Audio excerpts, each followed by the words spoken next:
The Great Gatsby by F. Scott Fitzgerald. Chapter 3.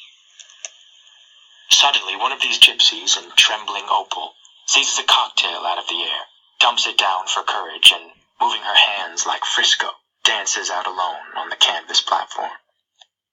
That Frisco is Joe Frisco. Joe wanted to be a performer all his life, but he worried that his stutter wouldn't allow it. He decided to go for it anyway.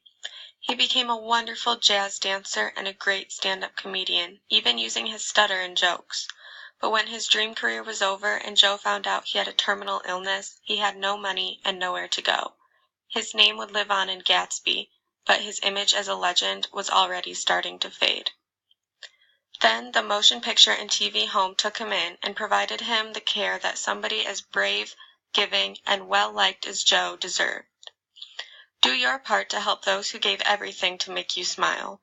Donate to the Motion Picture and Television Country House and Hospital today. Don't let bright stars go out alone.